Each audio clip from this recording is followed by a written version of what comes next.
en France, en tout cas de ce qu'on connaît, t'as l'impression que tout est corrompu, tout est contre toi, tu dois juste te battre. Et du coup, tu peux pas cautionner en fait. Il y a trop d'injustice, trop de corruption, tout truc comme ça. Vous savez, ce qui ne tente rien n'a rien.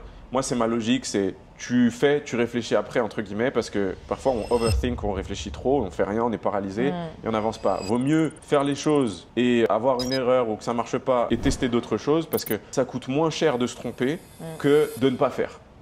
J'ai l'impression qu'on s'est retrouvé à Dubaï sans le vouloir. Mais que c'était dans les plans d'Allah, que c'était une bonne chose, tu vois. Ouais. Pourquoi? Parce que non seulement on a rencontré des gens ici, déjà juste le frère Monib qu'on va sûrement avoir un podcast bientôt, Inch'Allah, qui fait des ads. On a des gens qui sont là, qui veulent faire des podcasts avec nous, qui veulent nous rencontrer, etc. Pareil, bientôt en podcast, Inch'Allah. On va peut-être pas teaser tous les invités. Et puis, franchement, c'est intéressant pour connecter avec des gens et rencontrer des gens, parce qu'il y a beaucoup de monde ici, beaucoup d'entrepreneurs, contrairement à Médine. Mais effectivement, c'est pas un endroit où on veut vivre, quoi. Oui.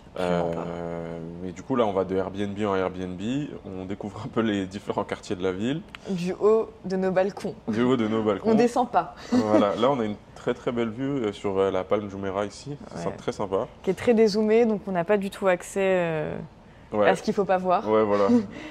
Donc, alhamdoulilah. On a une vision macro de la ville. On n'ose pas du tout aller à la plage, ça c'est sûr. Non, on n'ose pas du tout descendre, même on n'ose pas du tout sortir de l'appartement. Mais là, si on va à Sharjah ou à Ajman pour les... On va sûrement passer par là-bas, je pense que le prochain Airbnb qu'on prend, ça sera là-bas.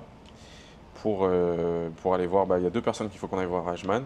Minimum. Et là, justement, ils m'ont dit qu'il n'y avait pas de problème, tu peux aller sur la plage, il n'y a pas de nudité, tu vois. Ouais, on a cru comprendre que c'était vraiment l'endroit des expats. Ouais. Enfin, l'endroit des muhajirines. Ouais, donc, en fait, Ajman, il y a des centres islamiques, il y a des trucs, des Toulouse, il y a des trucs intéressants. Sharjah, pareil. C'est connu pour être plus conservateur dans Ajman et Sharjah, je crois que c'est Hanbalite, comme l'Arabie Saoudite. Donc déjà, ils ont peut-être plus un mettre plus l'accent sur... un rapport à la abaya, au niqab, etc., qui sont plus conservateurs. Allah alam, je sais pas. Ici, Abu Dhabi et Dubaï, c'est malikite. Donc c'est un peu différent. Bref, est-ce qu'on n'expliquerait pas pourquoi on est à Dubaï? Du coup, on dit qu'on n'y est pas par choix. Mais pourquoi on est ici alors, Sarah? Donc, à la base, Dubaï, c'était juste la destination la plus proche pour un aller-retour. Et la moins chère. Et la moins chère pour un aller-retour, Médine, Dubaï, Dubaï, Médine. Pourquoi la plupart des expatriés à Médine font cet aller-retour? Pour renouveler leur visa. Donc nous, à la base, on est venus en Arabie Saoudite avec un visa touriste. Le visa touriste, il te donne l'opportunité de rester 3 mois sur un an. Du coup, il y a pas mal de... faut le préciser ça, il y a pas mal d'informations qui circulent sur le fait que ce visa serait renouvelable tous les 3 mois sur cette période donnée d'1 an. Si on sort, ouais. Si on sort et qu'on rentre et qu'on sort et qu'on rentre, etc. Et donc c'est vraiment la question de la plupart de la totalité des expats qui viennent à Médine, c'est à savoir est-ce que du coup ce visa est valable 1 an ou est-ce qu'il s'étale sur la période donnée de 3 mois et à ce moment-là, après 3 mois, il faut trouver un autre visa, il faut trouver une autre alternative, etc.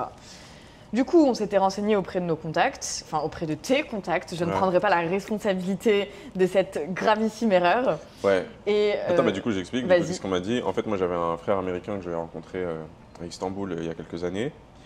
Et je l'ai recroisé à Masjid Nabawi un peu par hasard. Et puis, il m'explique que lui, il est sur le visa touriste. Et qu'il sort, il rentre, il sort, il rentre. Et ça marche pour lui. Il m'a dit, la première fois que je l'ai croisé à Médine, c'était la première fois qu'il re-rentrait. Donc, je me suis dit, peut-être qu'ils t'ont laissé re-rentrer parce qu'il te restait quelques jours.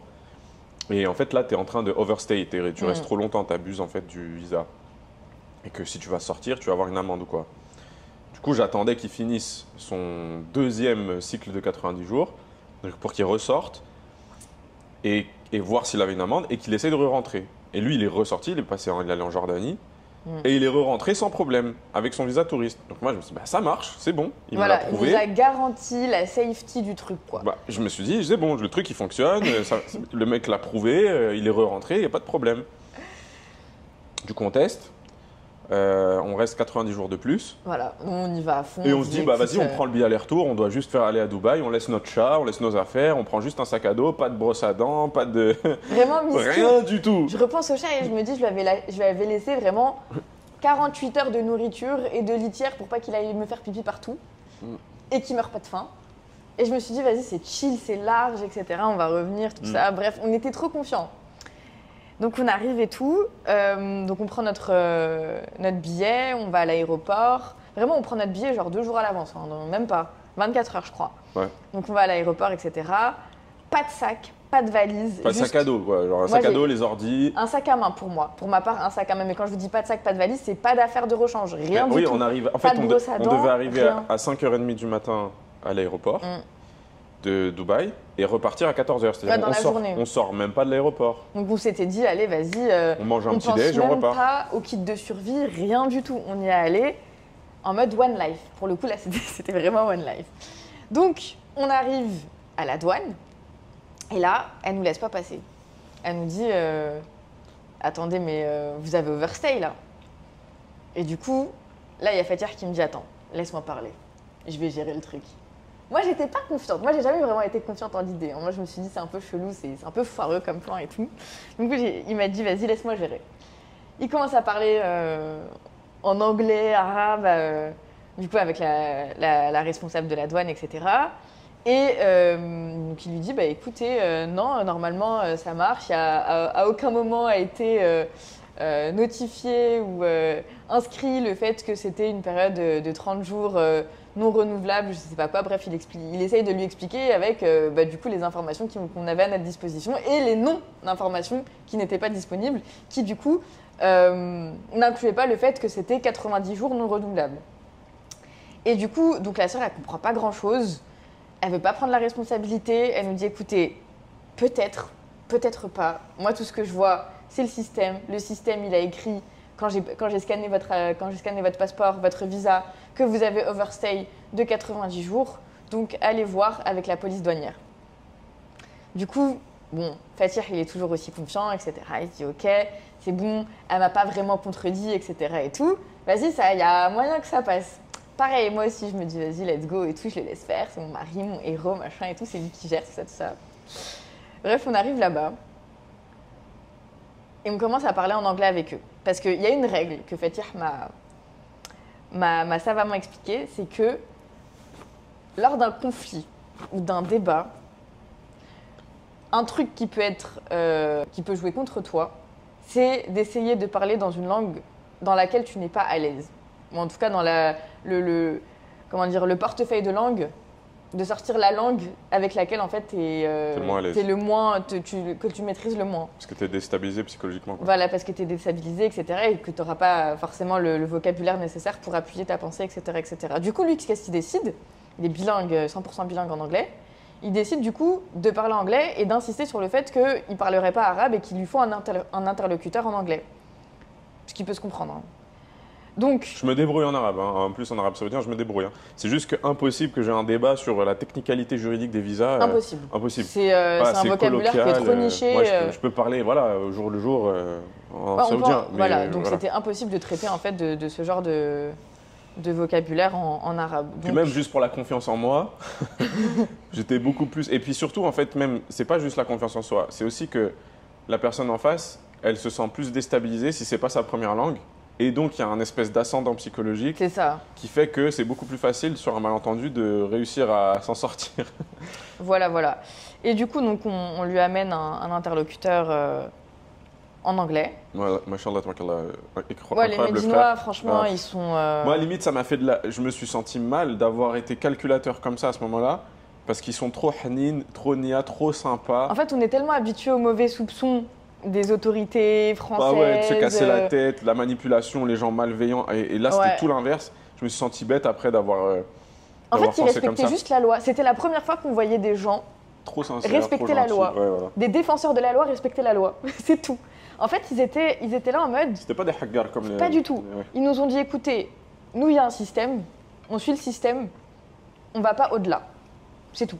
Nous, si ça tenait qu'à nous, franchement, on t'aurait laissé passer.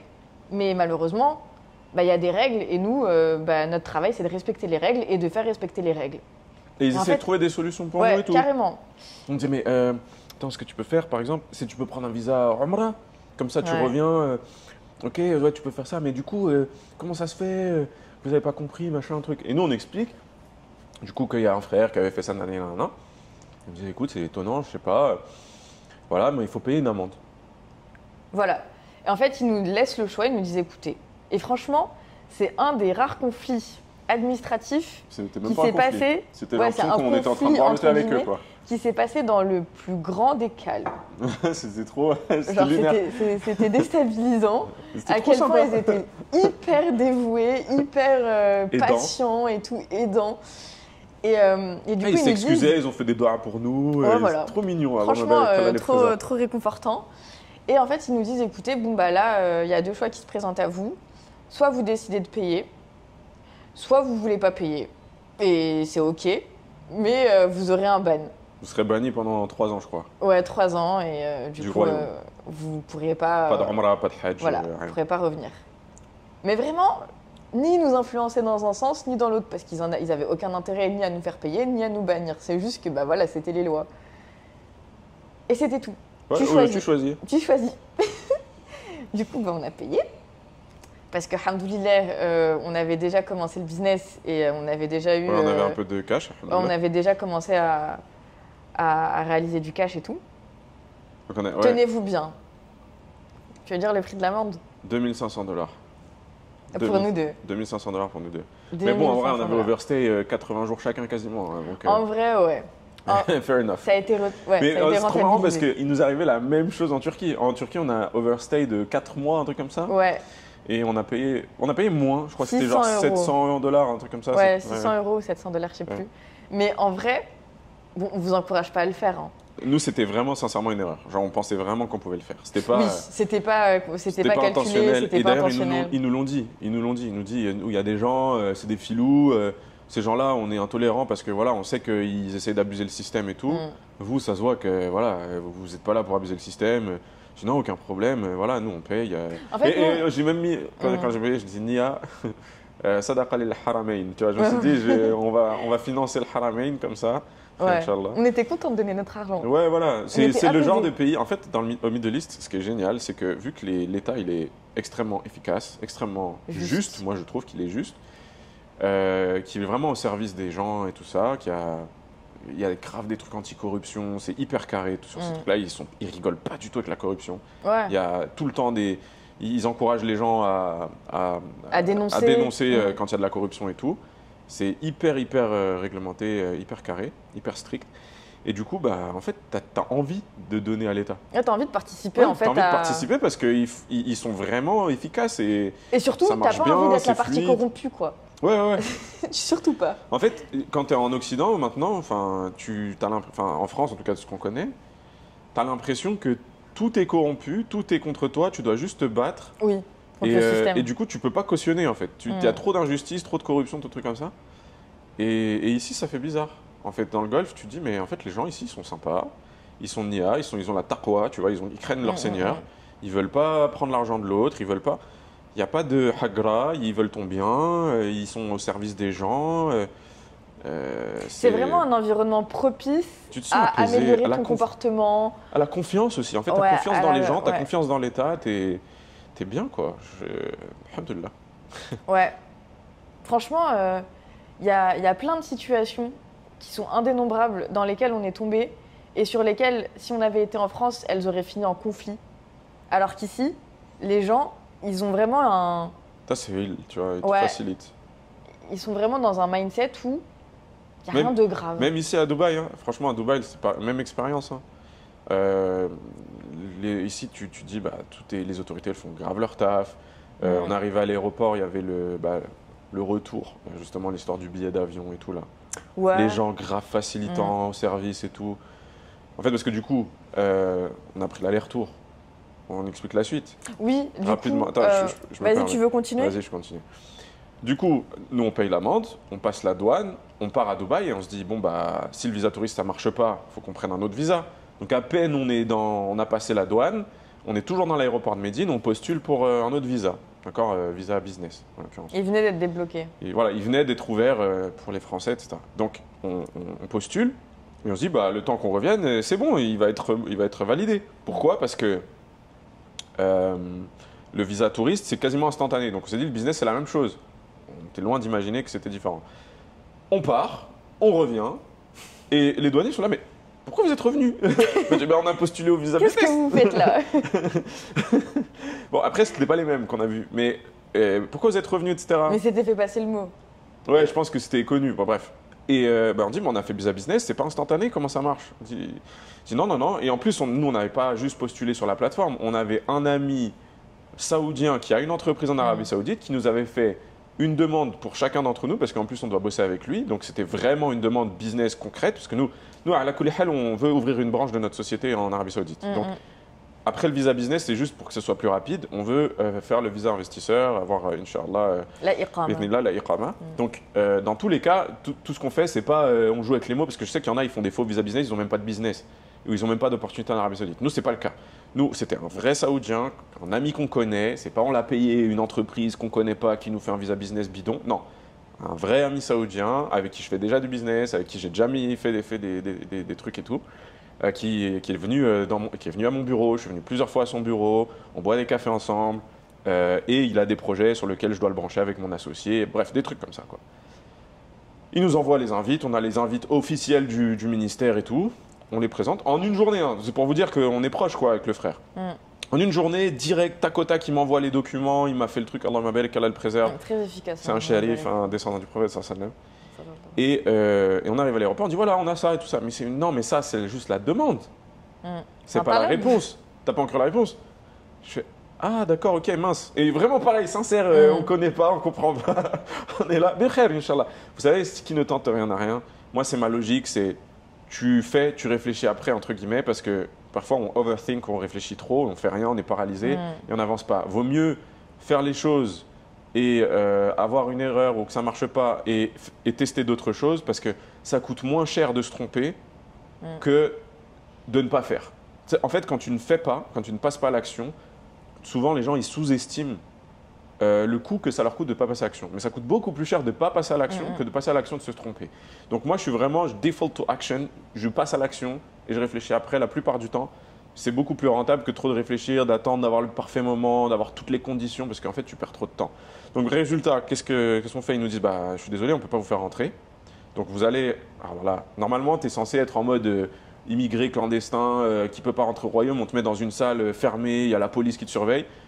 Nous, ils nous ont dit, venez, on vous met dans un bête de majlis, il y a la nourriture, nanani, nanana. Ils nous posent, on a des grands canapés. Ouais, ça, je vais en parler. Vraiment, en fait, que ce soit à l'aller, au retour, ou même, du coup, après s'être rendu compte que le visa business, on l'avait pas encore, il y a un Saoudi privilège, ou je sais pas comment on peut l'appeler, genre on a senti qu'on avait été privilégié par notre tenue.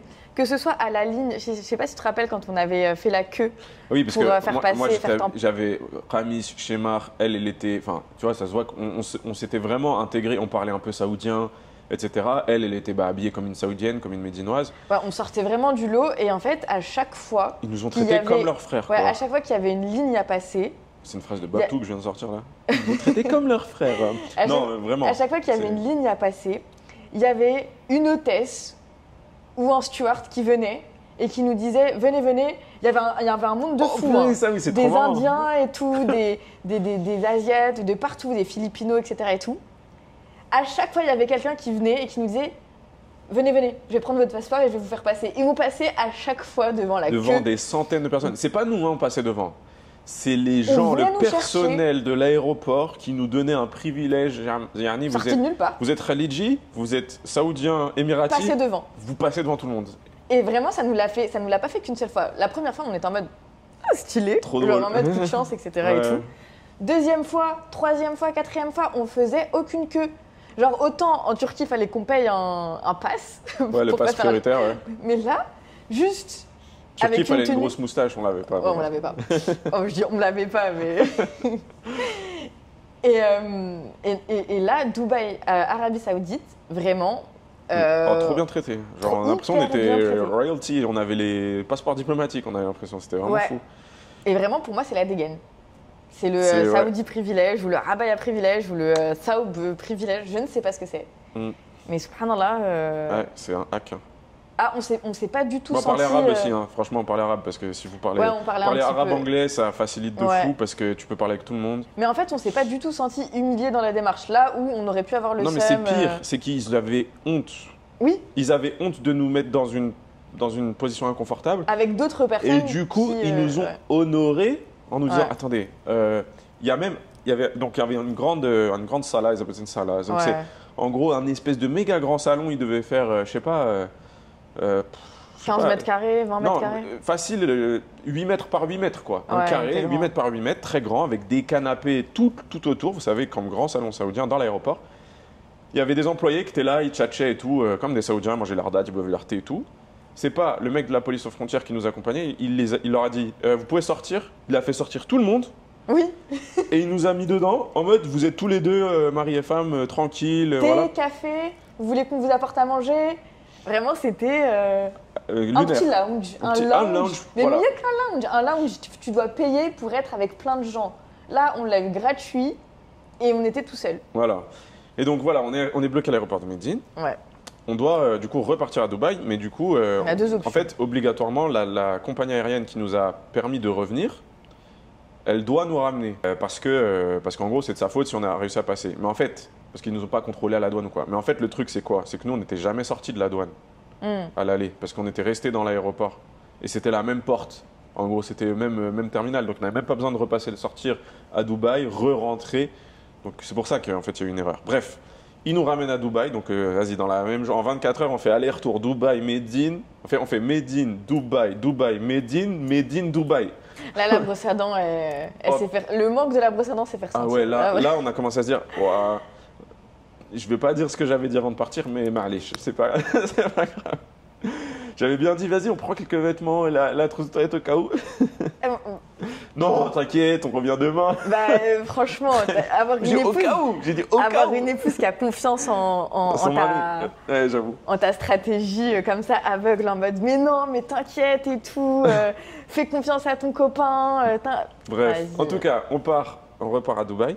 Cette fois-ci, on sait que ça va prendre une dizaine de jours peut-être pour avoir le visa business. Donc on se dit, on va prendre un Airbnb à Dubaï. On arrive à l'aéroport, on va boire un café dans l'aéroport, on réserve le Airbnb dans l'aéroport. Donc c'est pour vous dire, nous on est très last minute. Et ça, l'avantage aussi quand tu es entrepreneur, c'est que tu peux prendre des décisions rapidement et tu peux faire des choses last minute sans trop prévoir, etc. Et donc c'est ça qui fait qu'on est, entre guillemets, libre et flexible. C'est parce qu'en fait, on a nos propres revenus, on travaille de où on veut. Et ça, franchement, c'est une liberté de fou parce que la plupart des gens, il faut qu'ils posent des congés, il faut qu'ils anticipent, il faut qu'ils truquent, il faut qu'ils machin. Nous, c'est simple, c'est facile. Ouais, l'anticipation, elle tue la dynamique. Même pareil, l'aspect visa business, visa invest, tous ces trucs-là, c'est toutes ces choses qu'on peut faire juste parce qu'on est entrepreneur. En fait, quand tu es entrepreneur, il y a tellement d'avantages. Tu vis vraiment pas dans le même monde que les autres. Et depuis que je vis ça, ça m'est pas toujours autant en fait. Tu es vraiment dans un autre monde. C'est pas le fait forcément d'être riche. Ouais. Parce que moi, je ne considère pas qu'on est encore riche, tu vois. Alhamdoulilah, on a fait des beaux chiffres et tout. Mais bon, vu qu'on avait des grosses dettes à rembourser… on ne l'a pas senti. On ne l'a pas trop senti, on n'a pas vécu la fast life de fou, tu vois. Bon, même si quand même, on est assez dépensier. Là, quand on voit les Airbnb, ça coûte cher. Ouais, on est à l'aise. On est à l'aise, mais on n'est pas encore riche, entre guillemets. Donc, mais la liberté, ça, c'est priceless. Ça, c'est vraiment le truc le plus fou. Et donc, on arrive à Dubaï, tac au tac. Pour moi, c'est ça le vrai facteur. Ouais, en vrai, c'est ça la vraie richesse. C'est que tu te lèves quand tu veux, tu vas où tu veux, tu habites où tu veux, tu t'es hyper flexible. Demain, on veut changer d'Airbnb, on change d'Airbnb. Là, c'est déjà le 3e Airbnb qu'on fait à Dubaï. Quatrième même. 4e. Ah oui, c'est le 4e. On va sûrement en prendre un 5e parce qu'on va aller peut-être vers Ajman, Sharjah, Inch'Allah. Bon, moi, je suis pas fan de l'instabilité pour la routine quotidienne, la performance et tout. Mais c'est fou d'avoir cette liberté, je trouve. En tout cas, on arrive à Dubaï et du coup, on ne sait pas combien de temps on va rester. Donc on est optimiste, on se dit une semaine, on prend Airbnb une semaine. Et puis en fait, on se rend compte que ça dure, et ça dure, et ça dure. Et là, ça doit faire 3 semaines qu'on est là déjà. Et qu'on attend toujours notre réponse. Et du coup, on attend toujours notre réponse. Donc on ne sait pas si on va pas prendre une autre solution, peut-être visa Umrah entre-temps. Ouais. Mais je ne sais pas si c'est une bonne idée, parce que je ne crois pas qu'on peut postuler à 2 visas en même temps. à voir. Oui, j'ai redemandé des nouvelles du coup aux frères là. On va voir ce que ça a donné, Inch'Allah. Faites des doigts pour nous. Faites des doigts pour nous. Nous, on fait des doigts pour vous, qu'Allah vous facilite, vous mette tawfiq et vous facilite dans votre business, vous facilite l'entrepreneuriat si vous n'êtes pas entrepreneur, qu'Allah vous facilite la hijra, qu'Allah vous élève en degré, vous donne le meilleur de dunya et akhira. En tout cas, on souhaite vraiment à tous les frères et toutes les sœurs de la communauté qui sont encore en France. Qu'ils la quittent. Qu'ils la quittent, qu'ils puissent vivre justement ce qu'on est en train de vivre. Parce que, alhamdoulilah, moi je suis très content de pouvoir vivre à Médine, même si là du coup ça nous manque terriblement, on a le cœur brisé. Et de vivre libre en fait, libre des carcans de la société française qui est vraiment assommante. Et vraiment on vous le souhaite à tous et on fait des doigts pour vous, qu'Allah vous facilite et vous accorde tawfiq. En fait, depuis qu'on est à Dubaï, on fait que bosser. C'est-à-dire que moi, on n'a pas du tout, entre guillemets, profité. En vrai, c'est une ville qui t'encourage à bosser. Si t'es pas à Dubaï pour bosser, pour moi, t'as rien à faire ici. C'est une ville où t'es obligé c'est tourisme pour les Occidentaux. D'avoir un objectif démesuré parce que tu vis dans un climat qui est complètement démesuré. En fait, on est arrivé, on n'était jamais justement sorti de la douane alors qu'on avait fait pas mal d'allers-retours à Dubaï justement pour ces petits... Ouais, juste par l'aéroport quoi. Ouais, en transit quoi. Et en fait, quand on est arrivé et qu'on a commencé à découvrir du coup le pays de l'intérieur, oh là là, mais qu'est-ce qu'on était choqués. C'est intéressant et pour plusieurs raisons. Bon, déjà, on était choqués par les prix. C'est beaucoup plus cher qu'en Arabie Saoudite, je ne m'attendais pas à ça. Moi, je pensais qu'on allait avoir le même niveau de vie qu'en Arabie Saoudite, que c'était... Bon, non, pas du tout. Ici, c'est beaucoup plus cher. L'Arabie Saoudite, c'est vraiment... Il faut s'imaginer qu'avec le même niveau de vie, avec le même argent qu'en France, vous avez 2 fois le niveau de vie. Donc ce qui est fou, c'est que les Saoudiens, ils gagnent moins d'argent peut-être que les Émiratis en revenus par tête, mais ils sont plus riches. Ouais. Vous avez Médine, vous seriez choqués dans les quartiers où on habite, le nombre de classes G qu'on voit passer en fait. Ah oui, ouais. C'est délirant. Bon, ça dépasse pas le nombre de classes G ici. Ouais, ça dépasse pas Dubaï, mais vraiment, c'est complètement délirant. Il y a des villas, c'est des immeubles quoi. Ils sont immenses. En tout cas, on a bien qu'Allah les augmente. Mais en fait, moi, ça m'a donné une impression, la première fois que du coup, on a découvert un peu ce monde, la démesure, des gratte-ciel dont tu vois pas la fin. C'est intéressant, ça élève les standards en fait. C'est ça, et en fait, ça te pousse à bosser quoi. Enfin, moi, c'est vraiment le message que j'entends quand je vais à Dubaï, c'est que j'entends de cette ville quoi. Si elle pouvait parler, elle me dirait... si tu n'as pas l'intention de bosser, si tu n'as pas l'intention de te déchirer au travail, tu peux faire demi-tour, ma chérie. C'est ça, en fait, c'est vraiment un lieu pour les gens qui performent, les entrepreneurs et tout. C'est pas fait pour tout le monde. Je pense pas que ce soit idéal pour quelqu'un qui est salarié, à moins qu'il soit vraiment extrêmement bien payé dans un domaine genre le conseil ou la finance, tu vois. Voilà, pour moi, c'est intéressant parce que voilà, les standards sont élevés. Mais moi, ce qui m'a fait peur avec Dubaï, ce qui me fait peur, en fait, c'est l'hakumut takathur, la course aux richesses, en fait.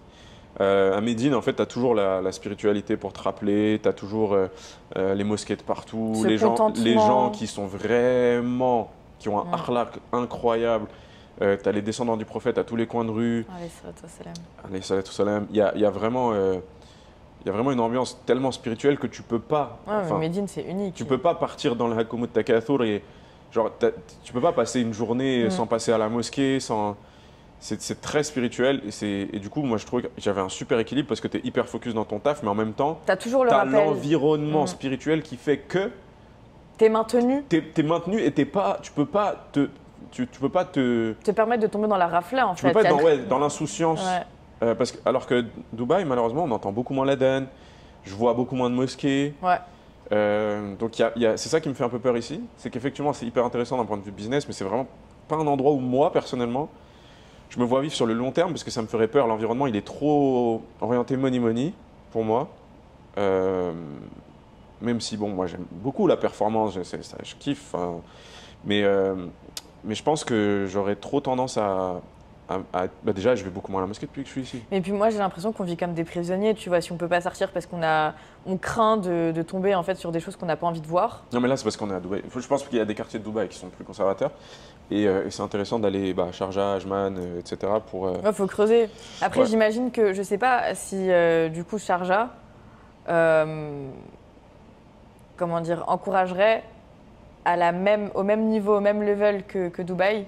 Et moi, j'ai l'impression ce qu'aujourd'hui, message-là, les tu vois. musulmans muhajiroun, ils vont Ouais. beaucoup là-bas. Hein, parce que les gens qui. Moi, j'ai l'impression qu'il y en a plein. C'est Moi, pas je pense juste. qu'ils ont compris ce qu'on vient de comprendre, quoi. Ouais, ils ont compris que en fait, Dubaï, c'est pas forcément la terre de hijra par excellence, c'est la terre de business par excellence. Ah oui. C'est la terre de liberté économique par excellence. Ouais. C'est la terre de. On rencontre plein de gens et si tu veux vraiment faire du network, tu veux vraiment rencontrer des talents, c'est super intéressant. Mais je pense que franchement, Sharjah, ça a l'air ouf parce que les lois, c'est très similaire à l'Arabie Saoudite. Il y a des. La abaya est obligatoire, etc., si je ne me trompe pas. C'est vraiment sur la charia, etc., sur beaucoup de choses. Et la nudité, c'est interdit. Voilà. Mais du coup, c'est juste à côté de Dubaï. Donc, si tu as besoin de rencontrer des gens pour le business et tout, tu es juste à one Uber away, tu vois. Tu Ouais, prends c'est ton ça. Uber et tu es 30 minutes, 1 heure, tu y es, tu vois. Mm, mm. Donc, je pense que c'est intéressant comme compromis. Ouais. Faut qu'on bouge de là. Je pense que le prochain Airbnb, on bouge à Ajman. Ajman, c'est tout petit. Après, Sharjah, je c'est un trouve peu plus grand. que c'est très joli Et je crois qu'Ajman, c'est au architecturalement. centre de Sharjah en plus. Ah ouais? En fait, bon, après, il y a la ville c'est de tout petit, Sharjah et Ajman, l'émirat hein. de Sharjah. Ouais. L'émirat de Sharjah, il entoure Ajman. Il Ouais, est autour de Ajman, tu vois. c'est ce que Ajman, il est au j'avais cru milieu. voir, ouais. Hmm. Non, mais franchement, bah écoutez, le mindset dans lequel on est, c'est Voilà, découverte. on découvre, Et on tire profit de chaque situation, Ouais. rien n'est. Et il y a du khair. Franchement, alhamdoulilah, nous, on fait sabab. Ouais, On a vu quand même du khair en étant ici. Le fait qu'on a fait des rencontres incroyables, etc., c'est super cool. Et qu'il y ait plein de gens justement pour faire des collabs et rencontrer. C'est le moment en fait, il faut profiter à fond pour faire ça. mm. Et très probablement qu'il y a des choses qui vont nous débloquer dans notre vie qu'on va rencontrer ici. En tout cas, rien n'est dramatique. Je pense que ce podcast aussi il a pour vocation de vous montrer en fait la vraie vie et les worst case scénarios qui peuvent arriver quelquefois et qui sont pas si délirants que ça. Si عسى أن تحبوا شيئا non, عسى أن تكرهوا شيئا وهو خير لكم. وهو خير لكم. Nous, on se dit qu'on veut retourner à Médine, qu'Allah nous l'accorde. Et vraiment, il faut surtout pas qu'on perde cette intention du cœur. Exactement. Et c'est ça qui est le. C'est ce qui nous drive aussi. Voilà, c'est ça qui nous drive et tout. Mais il se peut que voilà, il y a quelque chose qu'on réprouve, mais que ce soit un bien pour nous. Là, en l'occurrence, ouais, si on est aux Émirats, il y a peut-être une bonne raison. Et nous, on a fait sabab pour rester à Médine. Et on continue de le faire. Khalas. Mais voilà, on va pas s'apitoyer sur notre sort. On va pas. Franchement, à aucun moment. non, on vit. On a été attristé par la situation. Mais c'est ça aussi qui est intéressant avec la logique de l'entrepreneur, c'est qu'il y a tellement d'incertitudes dans la vie que tu peux te reposer que sur certains principes. Ouais. Et le principe le plus. Certains principes, certains. Certains principes certains. Et la colonne vertébrale de ces principes certains, c'est le tawakkul ala Allah. C'est ça. C'est avoir une bonne opinion d'Allah et tu te dis, moi, je fais les choses pour me rapprocher d'Allah. Et Allah, tout le reste, je fais confiance en son plan. Et en de fait. purifier sa niya toutes les 5 minutes. Ouais, tajdid niya, renouveler sa niya, purifier sa niya. Et puis, ouais. Et toujours d'être en quête de la sagesse, en fait, et pas de se dire, oh là là, pourquoi moi pourquoi il y en a Vraiment, à aucun moment nous est traversé l'esprit cette pensée de ah, mais telle personne, elle est restée à Médine, pourquoi ça nous tombe sur.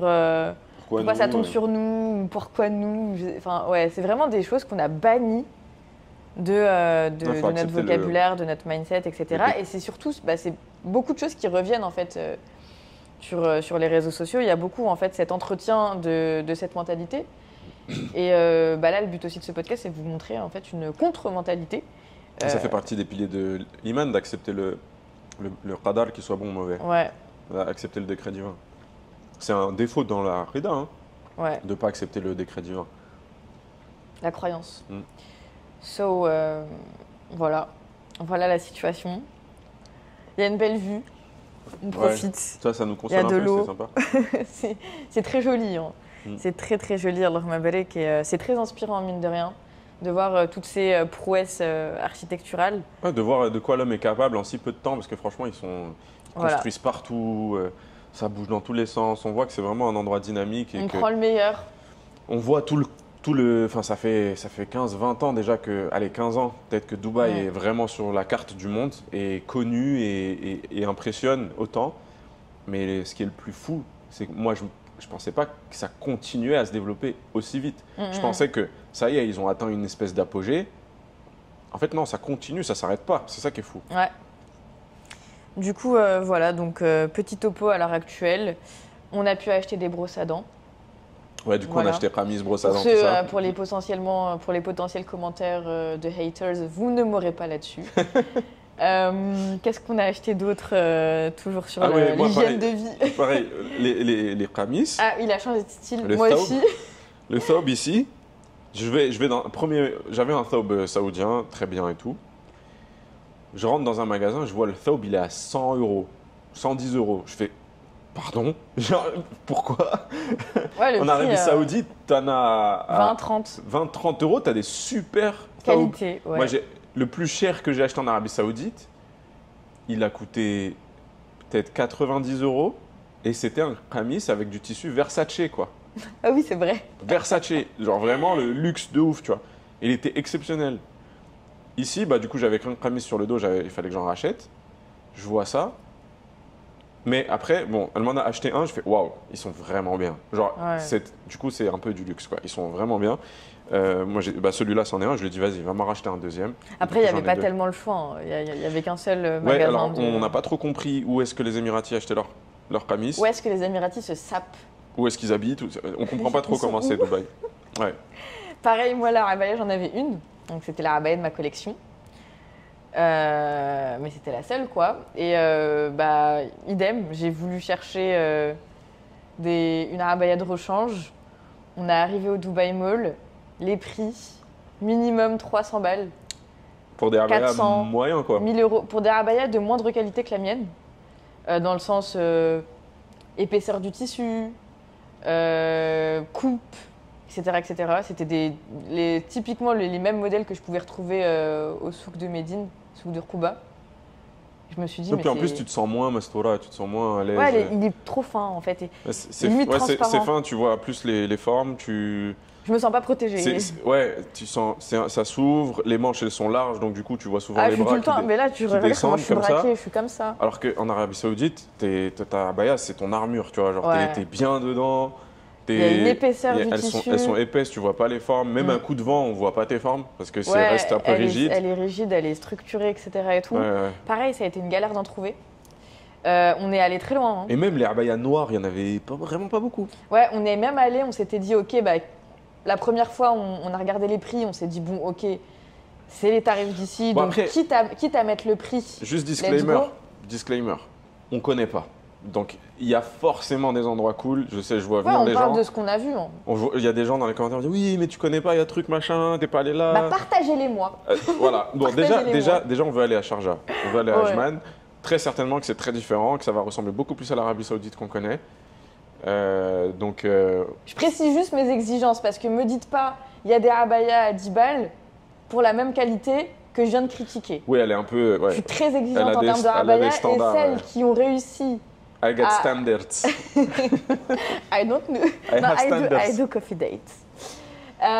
Celles qui ont réussi à se procurer les abayas de ma collection le savent et peuvent témoigner. J'avais mis les standards hauts, même au niveau des abayas que j'ai vendus. Et je les ai vendus à un prix qui était franchement... Ouais, aujourd'hui, en rétrospective, en voyant les prix des abayas Dubaïot avec la qualité des abayas Dubaïot, on s'est dit on n'a pas vendu assez cher. Ah, pas du tout. On s'est dit c'est pas du tout. Et c'est pour ça que c'est parti aussi vite en fait. On se rendait pas compte que. Bah, en fait, c'était pas. On s'est dit c'est un prix Le muhtaram. prix il était vraiment en dessous de la valeur de la abaya. Mais en fait, pas du tout. Ouais. Enfin, c'est pas du tout les standards. Et du coup, Mais j'ai hâte de voir du coup ce que c'est le marché des vêtements Sharjah Ajman, parce que Ouais, je pense que ça va être pareil. plus traditionnel. mais du coup, pour continuer l'histoire, on est même allé avec cette idée qu'on allait accepter en fait de débourser autant si c'était ça la norme. Et je me suis dit, mais en fait, quitte à acheter une abaya de qualité, autant aller en fait chez les magasins de designeuses, de renom, etc. Donc on est parti dans un quartier, je sais plus où est-ce que c'était. C'était downtown, mais c'était pas Dubai Mall. C'était un quartier un peu émirati, un peu luxueux, dans downtown, proche de la côte, je sais pas comment ça s'appelle. Voilà. En espérant justement trouver Des chaussures à nos pieds voilà. pour le prix fort en fait. On était prêts. On s'est dit, bon, vas-y, autant qu'à faire, autant aller dans les magasins émiratis de luxe. Voilà, et autant avoir Et même là, avoir une satisfaction quoi sur notre produit et tout. ouais, même là, Et même là, on est rentré. déçu. Ouais, déçu. C'est une autre culture. En fait, c'est vraiment une autre culture. Non, mais en fait, je me demandais si j'étais le client cible, en fait. Moi, c'était la question que je me posais. Non. En fait, c'est vraiment que la culture saoudienne et la culture dubaïote, je dis pas émirati en général, parce que je sais qu'il y a des Émirats qui sont très conservateurs, c'est très abaya noir, c'est très similaire à l'Arabie saoudite. Mais Dubaï, bah, c'est une autre culture. Et je pense qu'il y a des zones qui sont beaucoup plus, qui ressemblent plus à Jeddah, tu vois, les abayas ouvertes, colorées et tout. Et encore, je dis saoudienne, regarde, même Jeddah et Riyad, c'est comme ça. Jeddah, Riyad, il y a beaucoup d'abayas Moi, je suis pas allée à Riyad, je sais colorées. pas. Moi, j'ai eu beaucoup de vidéos, de vlogs sur Riyad, moi, c'est pour ça que ça m'intéresse. Moi, je suis allée à Jeddah, j'ai vu Jeddah. Ouais. Donc ça où change. effectivement, C'est il pas y, la même il y a quand même le noir qui reste la couleur de Présent. référence. Mais il y a Jeddah, quand même. moi, j'ai Ah vu oui. beaucoup d'abayas colorées à Jeddah. Moi, j'ai vu beaucoup de noir aussi. Ok. Ouais, Donc, enfin, c'est pas Dubaï, l'Arabie saoudite quand même. Même si c'est Jeddah, même si tu vois un peu parfois des cheveux et ouais. Non, il y a un gap entre les deux. Ouais, c'est très différent. Il y a Ouais. un gros gap. Ah, Voilà. en tout cas, voilà, c'est vraiment, ça dépend des zones, des cultures. Il y a des zones plus conservatrices que d'autres. Mm. Et bah, nous, il faut qu'on trouve notre clan, en fait, c'est tout. Là, on n'est plus dans notre ville, donc il faut juste qu'on trouve le spot qui nous correspond, quoi. Mm. C'est tout.